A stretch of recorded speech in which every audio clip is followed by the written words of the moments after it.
Boa noite, queridos irmãos, queridos amigos da Igreja Batista da Freguesia, na Ilha do Governador. Boa noite para vocês que estão aí em vários lugares do país, em outros países até, e vocês todos são muito bem-vindos nesta programação do Oração e Ação Estudo Bíblico. Aliás, nós estamos sempre reunidos na quarta, quinta e sexta com a série Oração e Ação, sempre às 19h30.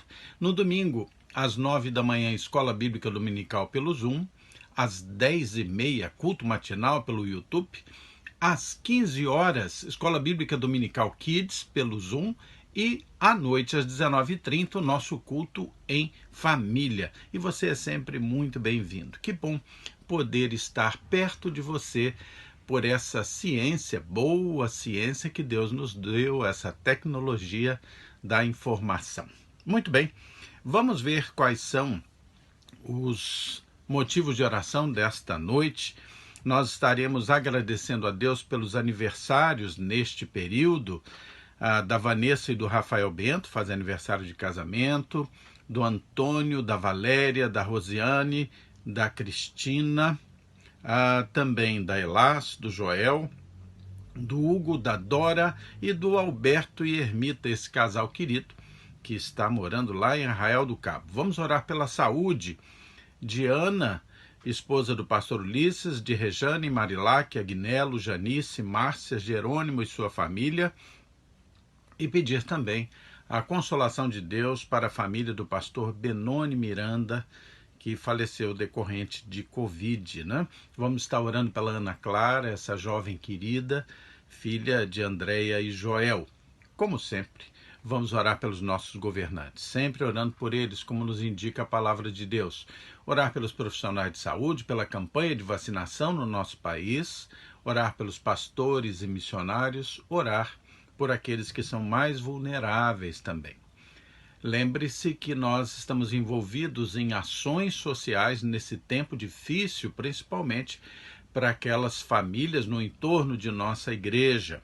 Nós estamos fazendo a distribuição de cestas básicas sempre que necessário. Cada cesta tem um valor de R$ 57,00. Se você sentir no seu coração o desejo de participar, veja aí os dados bancários de nossa igreja, você pode contribuir.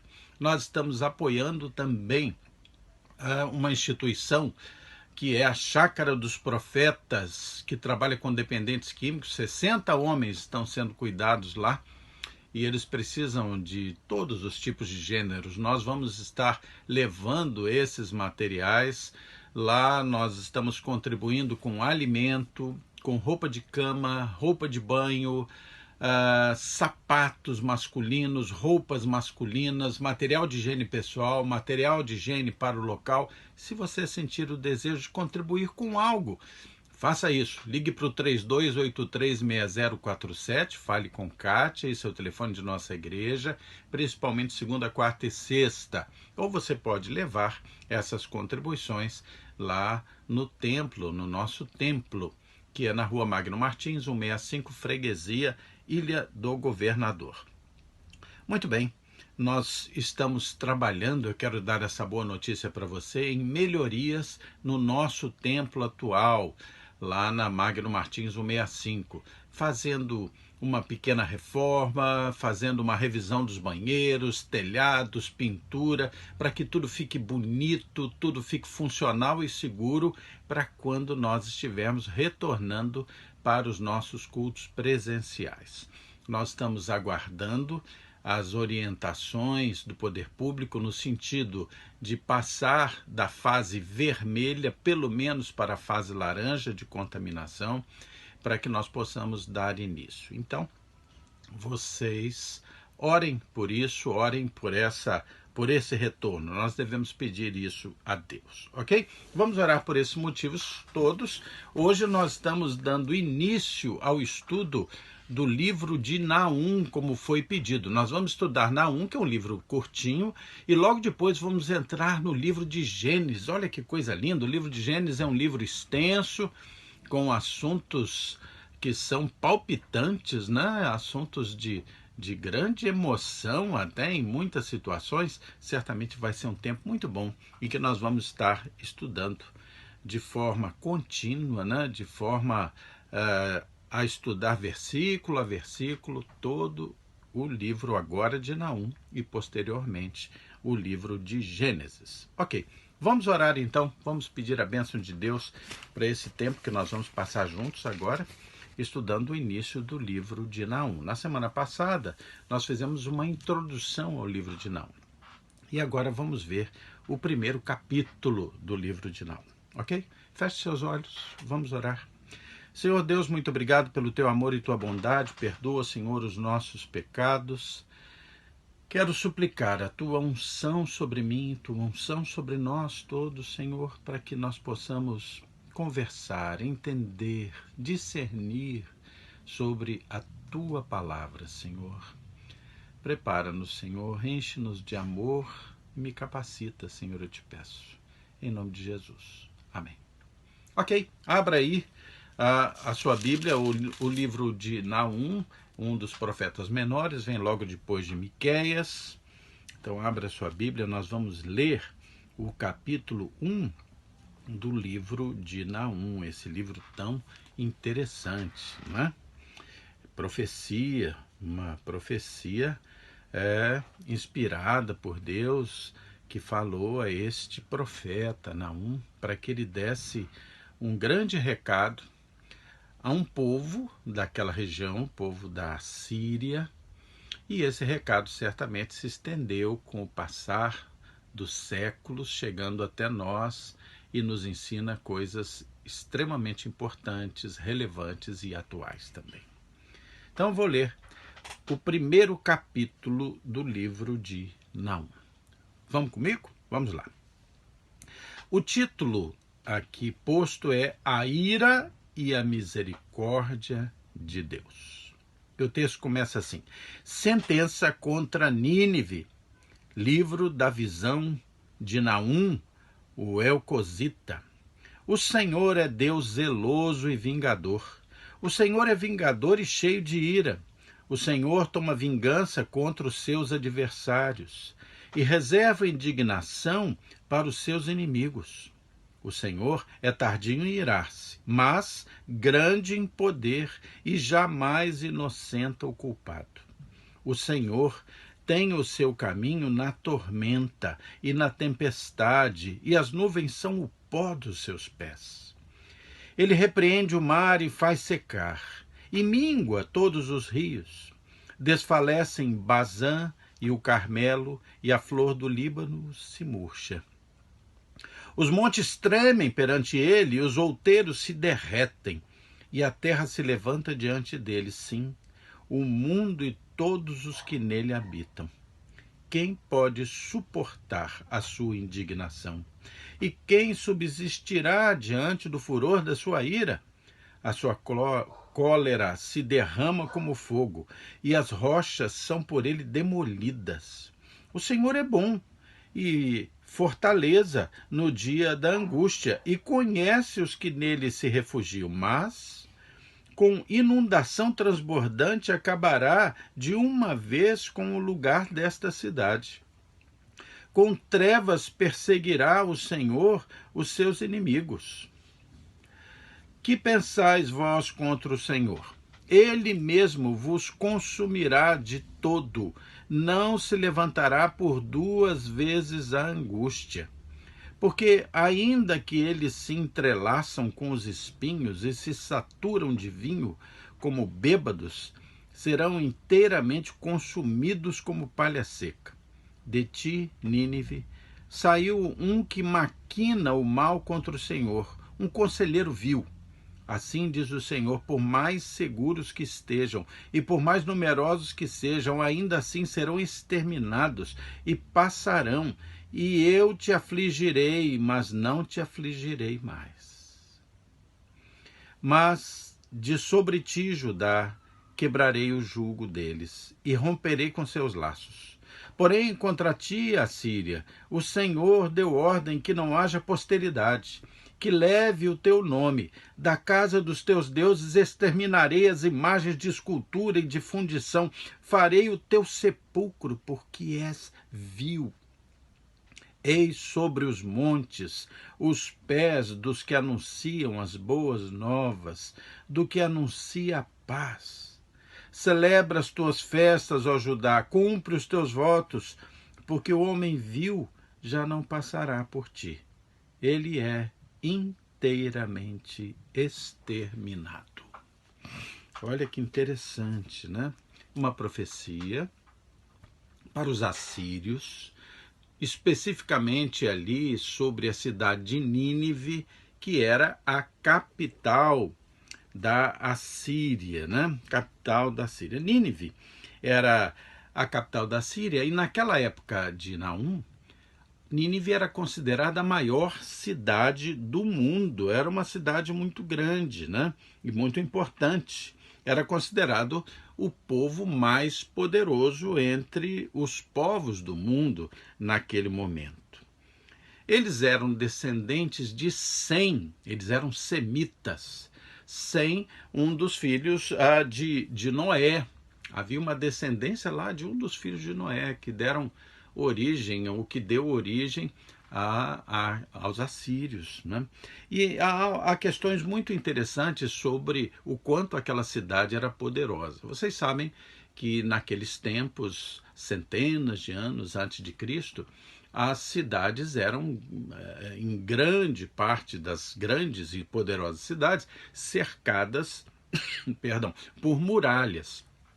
A muralha que cercava Nínive tinha alguma coisa em torno de 12 quilômetros. Né? Ali dentro moravam perto de 180 mil pessoas, 175 mil pessoas naquela cidade. As cidades tinham essa muralha, e essa muralha era considerada uma muralha inexpugnável. Teria essa muralha cerca de 30 metros de altura e teria uma largura igual ou superior a 3 carruagens. Poderiam passar sobre a muralha 3 carruagens, uma do lado da outra. Ela tinha cerca de 1.500 torres. Essas torres chegavam a alturas de quase 60 metros. Olha a imponência dessa cidade e desse lugar. Né? Essa cidade que acomodava um povo tão poderoso, mas um povo tão vil, tão cruel, era a cidade de onde saíam aqueles que eram os mais importantes inimigos do povo de Deus. Havia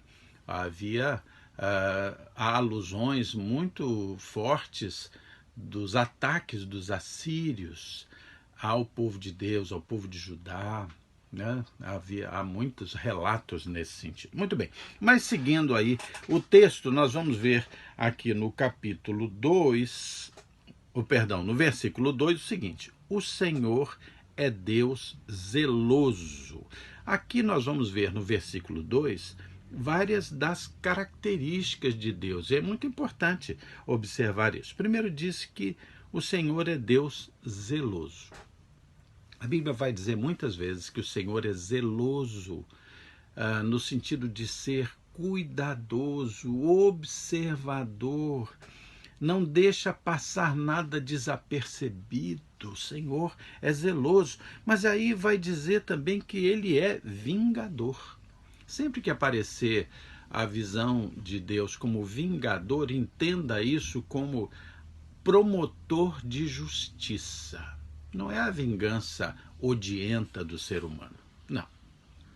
Promotor de justiça. Então, o Senhor é zeloso, é cuidadoso, mas o Senhor é justo, ele é promotor de justiça. O texto vai continuando e vai dizer, ele é cheio de ira.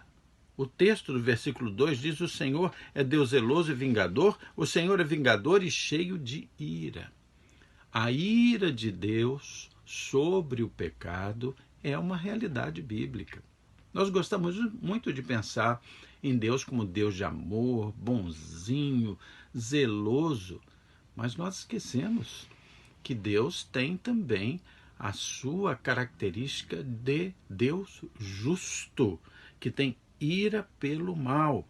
O Senhor toma vingança contra os seus adversários e reserva indignação para os seus inimigos. Então, quando nós observamos as características de Deus, nós precisamos entender que há amor em Deus e há justiça em Deus. As gerações têm procurado reduzir a visão de um Deus justo para dizer apenas e querer ver apenas o Deus bom, o Deus amoroso, o cara legal, não é? Já se reduz tanto o respeito a Deus, eu já vi tantas alusões a Deus como o cara lá de cima, o cara legal, né? Deus é bom mesmo, Deus é amor, né? João, nas suas cartas, vai definir Deus como amor. Mas nós não podemos esquecer que Deus é também justo e que ele tem ira contra o mal, contra o pecado. Eu vou convidar você a que nós vejamos dois textos para a gente entender bem, no Novo Testamento, entender bem essa característica de Deus. Veja lá, Romanos 11, 22. Abra lá, vai para frente um pouquinho, depois a gente volta para Naum. Romanos 11, 22. Vai lá na frente, depois de Atos.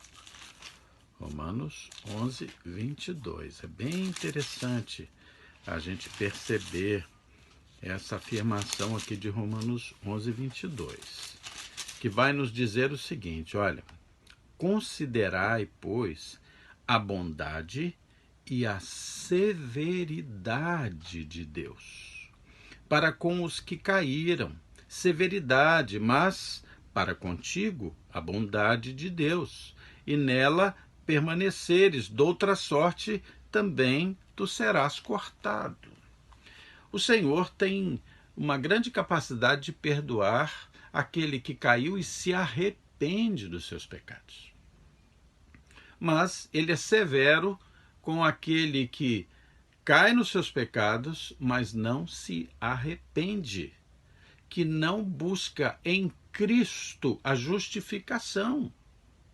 Então, para que essa bondade de Deus se manifeste na sua graça, e ela está franqueada a todos, há graça aos pés da cruz para todos, há que haver arrependimento e fé na missão salvadora do Senhor Jesus Cristo na cruz. Veja também aí 1 Tessalonicenses 1,10. Vamos um pouquinho mais na frente, depois de Romanos. 1 Tessalonicenses 1,10. Olha aqui, ó. Ok? Achou aí? 1 Tessalonicenses 1,10. Para aguardardes dos céus o seu Filho, a quem ele ressuscitou dentre os mortos, Jesus, que nos livra da ira vindoura. A ira contra o pecado, a ira de Deus contra o pecado, a sua severidade contra o pecado, é uma realidade presente na própria característica de Deus.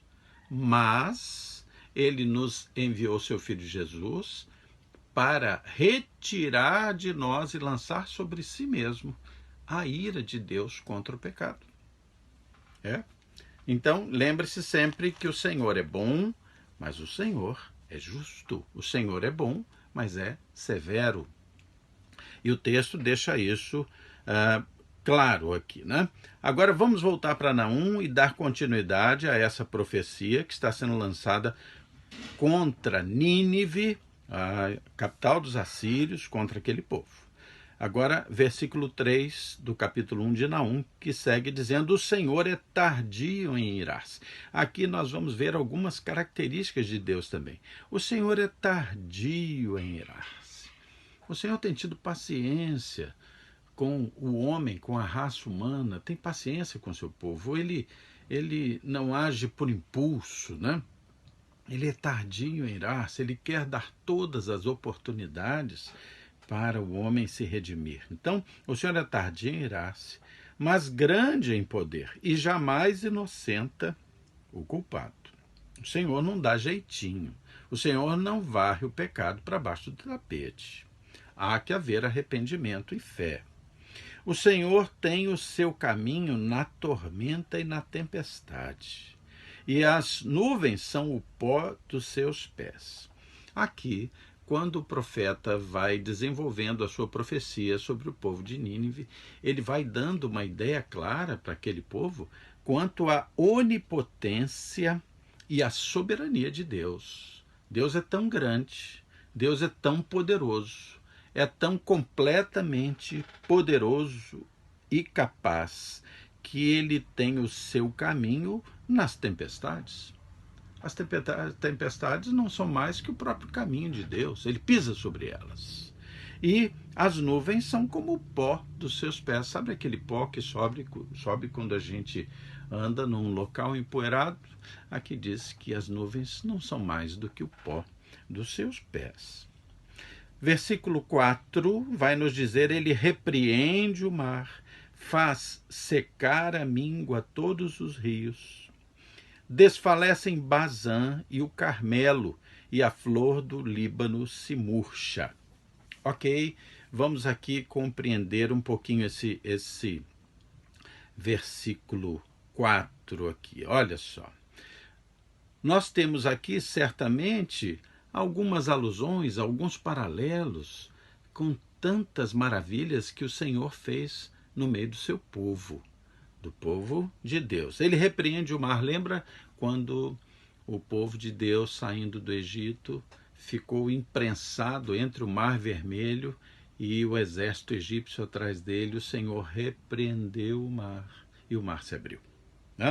Ok, seguindo, então ele repreende o mar e faz secar a míngua todos os rios. Lembra quando o Rio Jordão se abriu também diante do povo de Deus, quando eles chegam à terra prometida, quando eles atravessam em direção a Jericó? Lá está Deus Todo-Poderoso, minguando o rio, fazendo com que passassem a pés secos. E diz assim: desfalecem Bazã e Carmelo. Bazã era uma região muito fértil ali da Palestina, região extremamente fértil, né? E banhada por um rio, né? O rio Larmuk. Então, como tinha bastante água naquela região, era uma região muito fértil. E depois vai falar aqui no Carmelo. O Carmelo também, uma cadeia de montanhas não muito altas, uma cadeia de montanhas que beirava ali, ou beira, né? O mar Mediterrâneo, e como vinham os ventos do mar úmidos, fazia com que aquela região do Carmelo fosse sempre alvo de muita chuva, o que fazia e faz com que aquela região, diferente de muitas outras, seja fértil também. Então, ele está dizendo assim: olha, Deus é tão poderoso que ele repreende o mar, que ele faz secar os rios, mingua os rios, e mesmo os lugares mais férteis, segundo a vontade dele. Olha o finalzinho do versículo 4. A flor do Líbano se murcha. Ainda que haja fertilidade numa determinada região, como o Carmelo e como Bazã, se a vontade de Deus for que murche a erva, murchará, porque ele é soberano. Aqui o profeta está trazendo à luz do entendimento de todo aquele povo que nós dependemos de Deus. Deus é onipotente, Deus é soberano. Versículo 5: os montes tremem perante ele, e os outeiros se derretem, e a terra se levanta diante dele, sim, o mundo e todos os que nele habitam. Nós temos aqui duas alusões, né? Os montes se derretendo, se abalando, a terra tremendo, e não dá para a gente não fazer uma ligação, por exemplo, aqui com o Monte Sinai, né? Quando lá Moisés recebeu as tábuas da lei, aquele monte fumegou, né? Fumegou. É muito interessante, né? Lembrando de Filipos, quando o carcereiro de Filipos viveu aquela experiência ali junto a Paulo e Silas, quando um terremoto libertou Paulo e Silas. A soberania de Deus é capaz de derreter os montes, é capaz de abalar a terra. Versículo 6: quem pode suportar a sua indignação? E quem subsistirá diante do furor da sua ira? A sua cólera se derrama como fogo, e as rochas são por ele demolidas. Parece até aqui uma alusão ao poder de Deus sobre a natureza, como que dirigindo e dominando sobre os vulcões, né? Quando os vulcões aqui derramam fogo e as rochas são por ele demolidas. O profeta está aqui inspirado por Deus, desenhando um cenário que deixa claro a onipotência e o poder de Deus, falando isso a um povo que precisava se arrepender, se curvar diante de Deus, os ninivitas, para que eles não fossem aniquilados, mas eles não o faziam. O versículo 7 então vai nos dizer: o Senhor é bom, vai voltar a destacar a natureza boa de Deus. O Deus que é bom, mas é severo, é bom, mas é justo. Mas ele destaca agora: o Senhor é bom. O Senhor é bom. É fortaleza no dia da angústia e conhece os que neles se refugiam. O Senhor conhece e reconhece os que nele se refugiam ou que se arrependem dos seus pecados e se voltam para Deus. Versículo 8. Mas com inundação transbordante acabará de uma vez com o lugar desta cidade. Agora, fazendo uma referência a Nínive.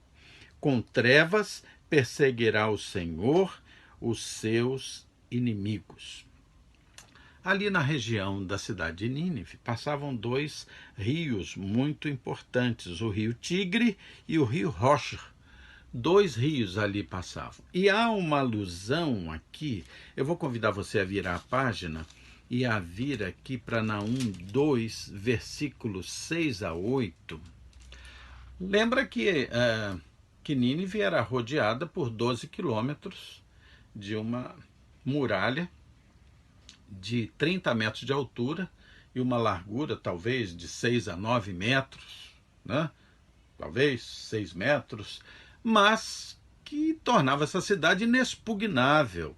Mas veja o que aconteceu aqui nos versículos 6 a 8 do capítulo 2 de Naum, que diz assim: as comportas dos rios se abrem e o palácio é destruído. Está decretado, a cidade rainha está despida e levada em cativeiro. As suas servas gemem como pombas e batem no peito. Nínive, desde que existe, tem sido como um açude de águas, mas agora fogem. Parai, parai! Clama-se, mas ninguém se volta. Na realidade, Nínive era uma cidade inexpugnável, uma fortaleza inexpugnável, mas não inexpugnável diante do poder de Deus. E Nínive, ela se manteve no seu apogeu por muitos e muitos anos, até que num determinado momento se cumpriu essa profecia, quando o rio Tigre e o rio Corche tiveram uma inundação tão grande que rompeu as muralhas de Nínive e abriu grandes passagens nas muralhas de Nínive, e ela finalmente foi atacada por inimigos e foi destruída. E aqui nós estamos vendo uma profecia que aponta isso que acontecerá no futuro aqui, né? Versículo 9. Que pensais vós contra o Senhor? Ele mesmo vos consumirá de tudo, não se levantará por duas vezes a angústia.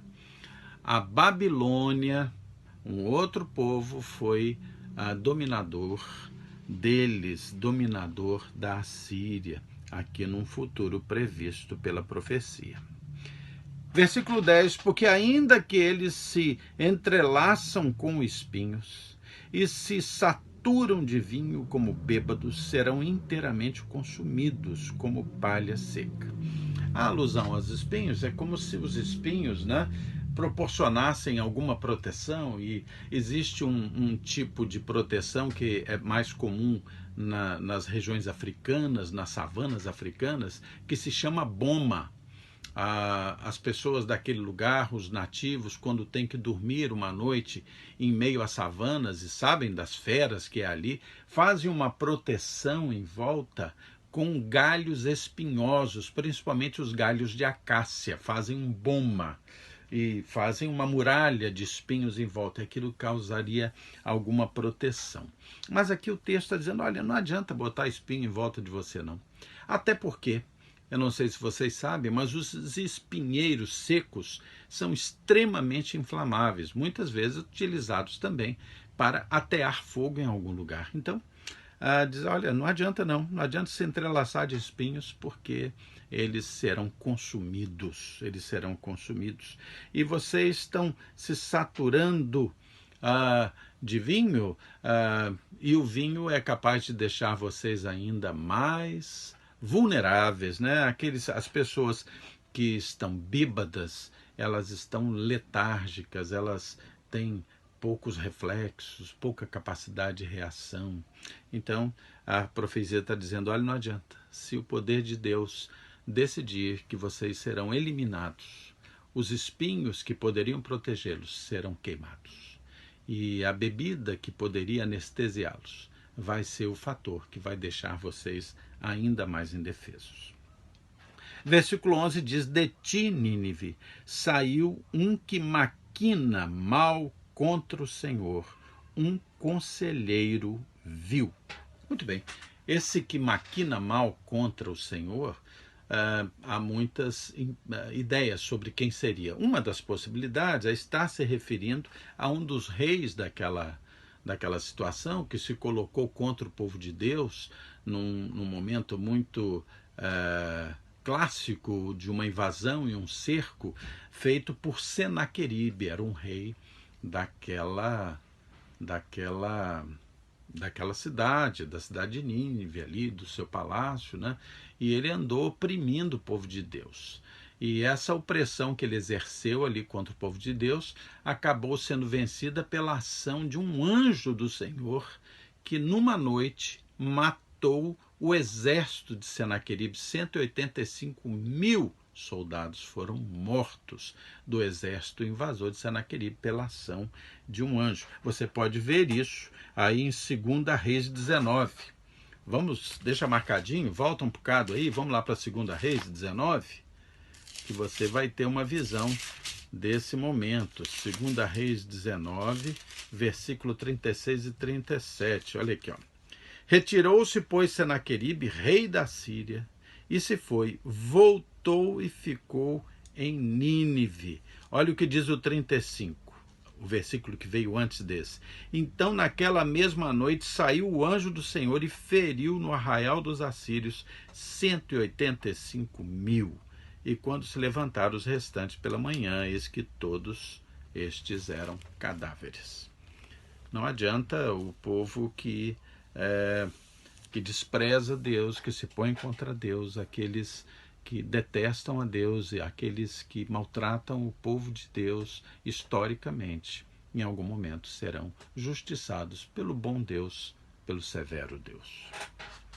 Segue o texto, vamos seguindo aqui em frente, versículo 12, assim diz o Senhor, por mais seguros que estejam, e por mais numerosos que sejam, ainda assim serão exterminados e passarão. Eu te afligi, mas não te afligirei mais. Versículo 13, mas de sobre ti, Judá, quebrarei o jugo deles e romperei os teus laços.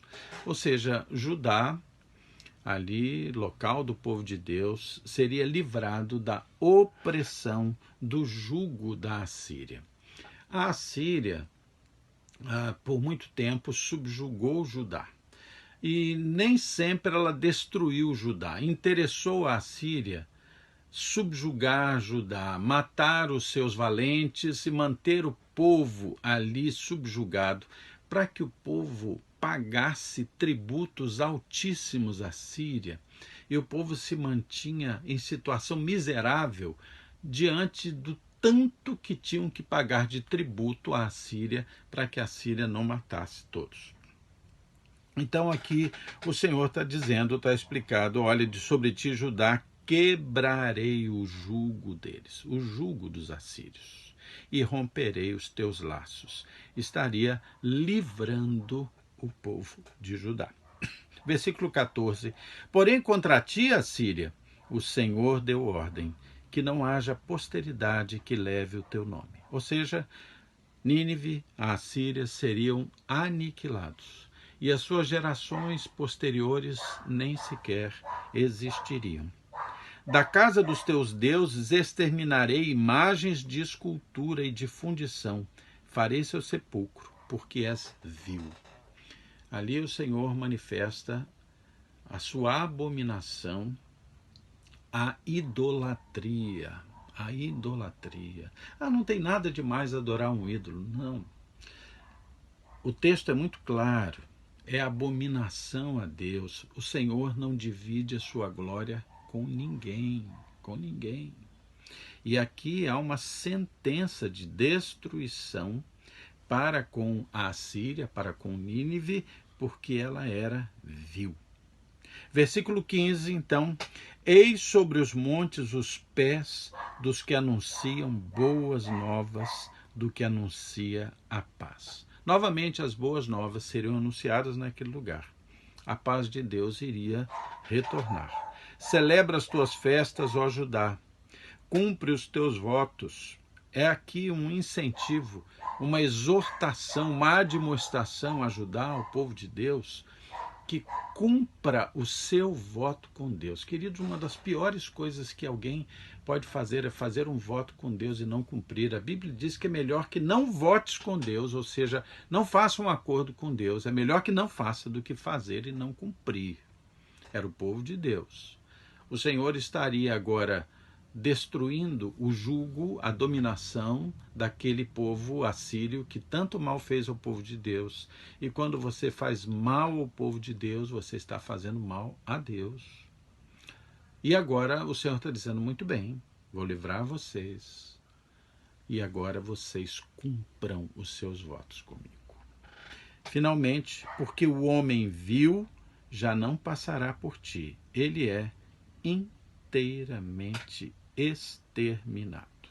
Então, a profecia de Naum vai apontar para o completo extermínio de Nínive com o decorrer do tempo, a ponto de dizer, olha, as gerações vindouras sequer serão conhecidas, sequer existirão os descendentes daquele povo. Isso se cumpriu de forma muito clara. A partir do século II da era cristã, isso aconteceu de forma cabal. A cidade de Nínive foi destruída a ponto de levada ao pó, a ponto de hoje não se tem mais sequer certeza da localização da cidade de Nínive. Ficou completamente destruído. Então aqui está o início da profecia de Naum, uma profecia de justiça, uma profecia de severidade, mas também um compromisso de amor de Deus para com o seu povo, mas uma profecia dura contra a cidade de Nínive e os seus descendentes. Na semana que vem, nós vamos ver o cerco e a tomada de Nínive, o início do fim, ok? Nós vamos estar vendo isso na profecia de Naum. Muito bem, nós então vamos orar por aqueles motivos todos. Muito obrigado por estar junto comigo, estarmos juntos, estudando a palavra de Deus, e esse é muito bom, compreendendo as características de Deus, compreendendo a orientação de Deus para o seu povo e compreendendo a história do povo de Deus, aqui como nós estamos vendo no Novo Testamento. A mensagem histórica e a mensagem para este tempo e para o tempo futuro, que está inclusa, embutida nessa mensagem, nos seus valores. Ok? Vamos orar, feche seus olhos, vamos lá. Senhor Deus, muito obrigado, Senhor, pelo teu amor e pela tua bondade. Perdoa, Senhor, os nossos pecados. Muito obrigado pelos aniversários, abençoa os aniversariantes, Senhor. Pedimos as tuas bênçãos sobre os enfermos. Alivia seu sofrimento, Senhor, eu te peço. E se isso não for contra um plano específico teu, a tua vontade manifesta, o nosso pedido é cura, Senhor, estas pessoas que estão doentes. Consola os enlutados, Senhor, abençoa as nossas autoridades, corrigindo aqueles que são corruptos e maus, Senhor, e abençoando, Senhor, dando sabedoria, ousadia e proteção aos bons. Senhor Deus, abençoa, eu te peço, aqueles, Senhor, que trabalham na área de saúde, esses profissionais de saúde tão valorosos. Abençoa, Senhor, e cuida de pastores, de missionários. Cuida, Senhor, dos mais vulneráveis. Abençoa a campanha de vacinação, Senhor, que ela possa ter bom termo, Senhor, eu te peço. Dirige as nossas vidas, enche o nosso coração de esperança, Senhor. Salva o Brasil, Senhor, eu te peço. Restaura o Brasil, é a nossa súplica, Pai. Tudo isso te pedimos e agradecemos. Em nome de Jesus. Amém. Queridos, quero avisar que nós vamos ter ceia no próximo domingo. Vamos celebrar a ceia do Senhor na manhã de domingo, no culto matinal. Então prepare aí o suco de uva, o pãozinho, reúna a família, porque nós vamos celebrar a ceia no domingo de manhã, ok? Então nos vemos amanhã no Oração e Ação Jovem. Nos vemos lá. Até logo!